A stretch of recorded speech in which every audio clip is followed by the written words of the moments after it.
Swallows and Amazons by Arthur Ransome. Read by Alex Jennings. Disc 2. Chapter 5. First Night on the Island. After they had finished the eggs and the rice pudding, and the brown bread and butter, and the seed cake, and the apples, the mate and the able seaman did some washing up. The spoons had to be cleaned and the frying pan scraped, and the mugs and pudding basins swilled in the lake. The captain and the boy took the telescope and found a good place on the high ground above the camp at the northern end of the island, where they could lie in a hollow of the rocks and look out between tufts of heather without being seen by anyone. Close behind them was the tall pine tree that they had seen when they looked at the island from the peak in Darien. Captain John lay on his back in the heather and looked up into the tree. "Properly," he said, "we ought to have a flagstaff on the top of it." "What for?" said Roger. "So that we could hoist a flag there as a signal. Supposing Susan and Titty were here alone, while you and I had gone fishing." "We've forgotten our fishing rods," said Roger. "We'll get them tomorrow," said John. "But supposing we were away fishing, and the natives came back, the ones that made the fireplace, then if we saw the flag hoisted, we should know something was the matter, and come back to help. And it will make a fine lighthouse, too. If any of us were sailing home after dark, whoever was left on the island could hoist the lantern and make the tree into a lighthouse, so that we could find the island however dark it was." "But Susan and Titty and I could never climb the tree. It's got no sticky-out branches." Like most pines, the tree was bare of branches for the first 15 or 20 feet of its height. "If I can swarm up it as far as the bottom branch, I could hang a rope over it so that both ends came to the ground. Then no one would have to climb it again. Anybody could tie the lantern to the rope and pull it up. One end would have to be tied to the ring on the top of the lantern, and the other to the bottom, so that we could pull it either up or down, and keep it from swinging about." "Have we got enough rope?" said Roger. "We haven't any small enough. The anchor rope is much too thick, and the spare rope isn't long enough. I'll have to get some small rope tomorrow. It's a good thing I had a birthday just before we came here. We can get plenty of rope with 5 shillings. Just then, Mate Susan and able seaman Titty joined them, and threw themselves down in the heather. "Everything's ready for the night," said Susan, "except the beds, and we can't make them till the native brings the hay bags." Titty jumped up. "There's a boat coming now," she said. "Roger, you must be sleepy, or you'd have seen it." "I'm not sleepy," said Roger. "I wasn't looking." "You can be wide awake and not see a thing when you aren't looking." Captain John sat up and put the telescope to his eye. "It is the native," he said, "and he's got Mother with him." "Do let me have the telescope," said Titty. John gave it her, and she stared through it. "Mother is a native too," she said at last. "Let me have it," said Roger. He fixed the telescope to his eye and pointed it the right way. "I can't see anything at all," he said. "It's all black." "You've got the cover over the eye place," said Titty, who knew all about telescopes. "Twist it round and it'll come open again." "I can see them now," said Roger. The native, who was Mr. Jackson from the Hollyhow farm, was rowing his boat with long, steady strokes. It looked like a water spider far away, but through the telescope it was easy to see that it was a boat, and to see the big lumps of the hay bags, and to see that Mother was sitting in the stern. Roger and Titty took turns with the telescope as the boat came nearer. The captain and the mate went down to the camp to make sure that everything was ready to show the visitors. The captain put his tin box, the big one, against the back of his tent in the middle. He took the little barometer out of it and hung it on the fastener in front of the box. There was nothing else in the tent, so that it was very neat indeed. Titty and the mate had made their tent much more homelike. In the middle of it were the biscuit tins with the food in them. These tins made 2 seats. Then, at each side of the tent, where their beds were going to be, they had spread out their blankets and folded in the tops of them. The cooking things were neatly arranged in one corner just inside the tent. Outside the tent, on the rope on which the tent was hung, 2 towels were drying. Captain John looked in and then went back to his own tent and spread his and Roger's blankets in the same way. They certainly made the tent look more as if it had been lived in. And, after all, it would be no bother to put the hay bags under them when they came. Mate Susan put a few more sticks on the fire to make a cheerful blaze. Then they went back to the others. "The natives will soon be here," said Titty. "Shall we show them the harbour?" "No," said Captain John. You never know with natives, even friendly ones. We'll keep Swallow hid. It isn't as if Mother were by herself. Besides, said Susan, they are bringing the hay bags, and the landing place is close to the camp. It'll be much easier to carry them from there than through the thicket at the low end of the island. All the crew of the Swallow stood up and pointed to the east. Mother, the female native in the stern of the rowing boat, pointed between the island and the mainland on the eastern side to show that she knew what they meant. She said something to the native at the oars, and he glanced over his shoulder, and pulling strongly with his left for a stroke or two, altered his course. They were passing the head of the island. Roger had already run to the landing place. The others of the Swallow were close behind him, and when the native ran his boat ashore, the whole ship's company were on the beach, ready to help him to pull the boat up. "But what have you done with your ship?" asked Mother. "Where is the Swallow?" "Alawalakala, kakula kaaola kakula," said Titty. "That means we can't possibly tell you because you're a native. A nice native, of course." "Bara baromji bumding," said Mother.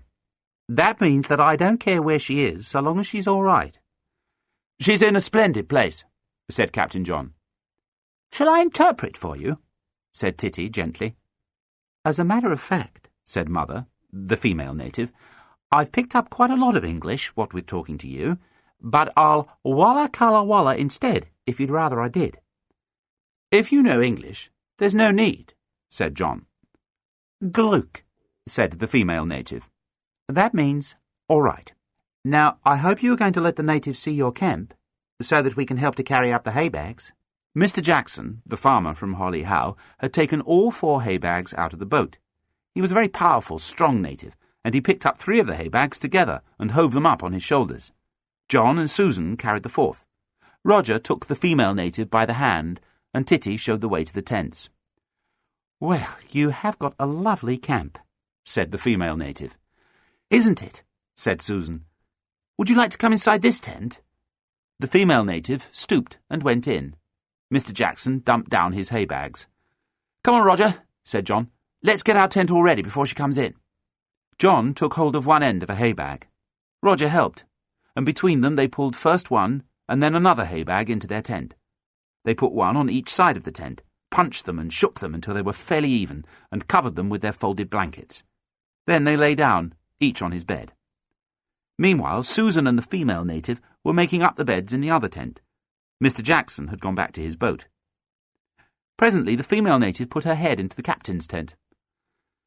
"You look comfortable enough in here," she said. "But what are you going to do when it gets dark?" "We ought to have brought 2 lanterns," said John. "I forgot about that. We've only got the big lantern for the whole camp." "I've brought you 2 small candle lanterns, one for each tent, if you promise to be careful with them, and not set the tents or yourselves on fire. Where is the oil for the big lantern?" "Just outside the tent," said John. "You ought to keep it in a safe place, well away from the camp and from the fire." Just then that powerful native, Mr. Jackson, came back with another load from the boat. "Come along out," said the female native. "I'm not going to stop here now because Mr. Jackson must be getting back to his farm. But there are several things to be settled. First of all, about the milk. There are no cows on your island, so you will have to go to the mainland for milk. I've arranged with the farm over there, Dixon's farm, to let you have a quart of milk every morning. If you want more in the evening, Mrs. Dixon will let you have it. But every morning you must row over there to bring your milk. You can see their landing place by the big oak tree. Thank you, Mr. Jackson." The powerful native had put down a big basket that he had brought up from the boat. In it was a milk can and a lot of other things. The female native began taking them out as if she were digging the presents out of a bran pie. "Here is the milk can for you," she said. "And mind you keep the milk as cool as you can during the day. Keep it out of the sun, and do remember to wash the can very clean before you take it up to the farm for more. Then for tomorrow, I've brought you a meat pie Mrs. Jackson cooked today. You will soon get tired of living on corned beef." "Pemmican," said Titty. "Pemmican," said the female native. "So if I were you, I should only open a pemmican tin when you haven't anything else that you can eat without cooking.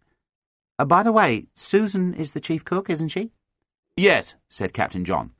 "Then I'll give the stores over to her. There is the pie. Then I've brought a box of force for breakfast.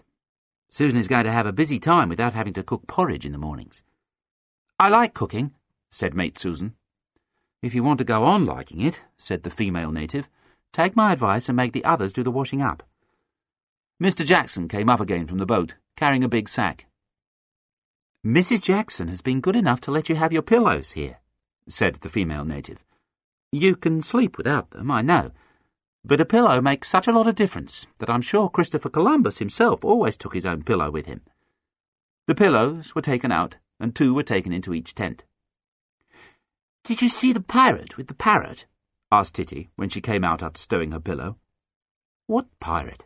Asked the female native. The one on the houseboat. We saw him, and his parrot.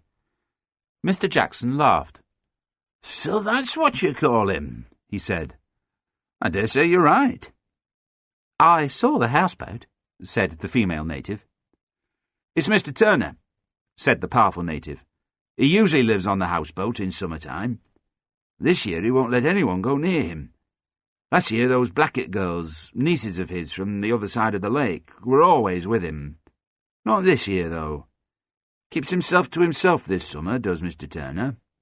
No one knows what he does there, but they do say he's got things in that houseboat worth a fortune. That's his treasure, said Titty. I knew he was a retired pirate. Of course, you can't let anybody go near it. Vicky will be wanting me, said the female native, so I won't stay with you. And anyhow, you don't want too many natives about, I'm sure. It's beginning to get dark, and if I were you, I should be early to sleep, for the sun will wake you in the morning, even if the birds don't. Thank you ever so much for bringing the things, said Susan. Especially the lanterns, said Titty. Glook, glook, glook, said the female native, as she began to walk down to the landing place. No, I think I won't have any tea, thank you. You've had yours, and day is nearly over. Oh, she added, there's one thing I'd forgotten. She went for a moment into the captain's tent, and came out again, smiling. Then, as she walked down to the boat, she said to John, I'm not going to keep on coming to bother you. You don't bother us, Mother, said John. I'm not going to anyhow, but I'm going to ask you to let me know every 2 or 3 days, or oftener if you like, that everything is all right. You'll be wanting provisions, you know, and we natives can always supply them. So you'll be calling now and then at Holly Howe, won't you? I'll come tomorrow if you like, said John. Yes, I'd like to know how the first night went. What did you do in my tent just now, Mother? Said John. You'll see when you get back. The female native stepped into the boat and went to the stern and sat down. Mr. Jackson, that strong native, pushed the big boat off, kneeling on the gunwale of her as she slid away. He had the oars out in a moment and pulled away into the evening. Goodbye! Goodbye! Goodbye, Mother! Shouted the Swallow's crew. Goodbye, Mr. Jackson! Good night to you, said Mr. Jackson. Drool, said the female native. That means good night, and sleep well. Drool! Drool! They shouted back. They ran to the head of the island, to the lookout place under the tall pine, and waved as the boat with the natives rowed away into the dusk. Long after they could not see the boat, they could see the white flashes as the oars lifted from the water, and long after they could not see them at all, they could hear the sound of rowing growing fainter and fainter in the distance. We'd better be getting to sleep before it's quite dark, said Mate Susan. Lights out in half an hour, said Captain John. But we haven't lit our lights yet, said Roger. No, but we're just going to, said Captain John, opening his lantern and striking a match.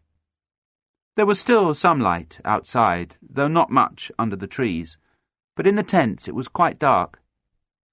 John lit his lantern and took it into his tent and put it on the tin box, which he moved into the middle so that there should be no danger of setting fire to the tent walls. Then he remembered that the female native had done something in his tent just before she went away. He looked round to see what it was. Pinned to the tent wall near the head of his bed was a scrap of paper. On it was written, "If not duffers, won't drown." Daddy knows we aren't duffers, said John to himself. Susan had put her lantern on one of the 2 biscuit tins. She and Titty were making their beds comfortable. The tents looked like big paper lanterns glowing under the trees. Shadows moved about inside them. It always takes some time to get comfortable on a hay bag the first night. There were voices. "Are you all right, Titty?" Aye, aye, sir. "What about that boy?" "He's all right, Mr. Mate." "Are you ready for lights out?" Yes. "Lights out!" The 2 lanterns were blown out, and the white tents were part of the darkness. There was no light now but the glow of the embers on the campfire. Good night. "Good night." Good night. There was no noise now but the lapping of the lake on the rocks. In a few moments, the captain, the mate, the able seaman, and the boy were fast asleep.